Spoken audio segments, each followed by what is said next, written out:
ఓం శ్రీ సాయిరామ్. పరిప్రశ్న గ్రంథం నుండి కొంత భాగం తెలుసుకుందాం. హిస్లాప్ కృష్ణుని ఏ విధముగా వర్ణించేటివారు? సాయి కృష్ణుని కాలము నాటి స్థితి వేరుగా ఉండేది. ఆకర్షణ కృష్ణుని ప్రత్యేక లక్షణము. ప్రతి ఒక్కరూ కృష్ణునిచే ఆకర్షింపబడి అతని సాహచర్యమును అభిలషించేవారు. హిస్లాప్ కృష్ణుడు అప్పుడు వయసులో చాలా చిన్న, అవును కదా? సాయి కృష్ణుడు ఎప్పుడూ చిరుతప్రాయుడే. 6-7 సంవత్సరముల బాలుడు. గోపికలు అతనిని తమ కొడుకుగా భావించి చేరదీసేవారు. హిస్లాప్ ఆ రోజులలో విమానములు ఉండేవి కదా.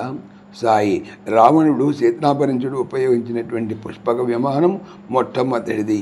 ఇండియన్ ఎయిర్లైన్స్ వారు ఆ పేరుతో చిన్న విమానం తయారు చేస్తున్నారు. హిస్లాప్ ఆ రోజుల్లో వారు విమానం నడుపుటకు అణుశక్తి ఉపయోగించేవారా? సాయి లేదు, మంత్రశక్తితో విమానములు ఎగిరేటివి. మంత్ర సహాయముతో అస్త్రములను ప్రయోగించేవారు. అస్త్రములను ప్రభావితము చేయుటకు వాటిని ఆరాధించేవారు. కృష్ణుని నిర్యాణ వార్త విడినంతనే అర్జునుడు మంత్రములన్నిటినీ మర్చిపోయాను, శక్తిహీనుడైను.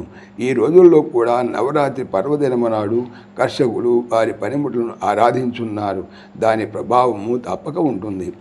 హిస్లాప్ అయితే ఈ రోజులలో కూడా మంత్రములు ప్రభావమును కలిగి ఉన్నాయన్నమాట. సాయి అవును, పాశ్చాత్యులు కూడా గాయత్రి మంత్రమును ప్రయోగాత్మకంగా పరిశీలించి దాని శక్తిని గుర్తించారు.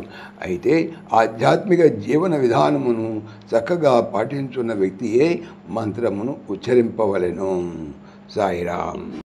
ఓం శ్రీ సాయిరామ్. ఈ ఛానల్కి సంబంధించినటువంటి పూర్తి సమాచారము డిస్క్రిప్షన్లో చూడవచ్చును. సాయిరామ్.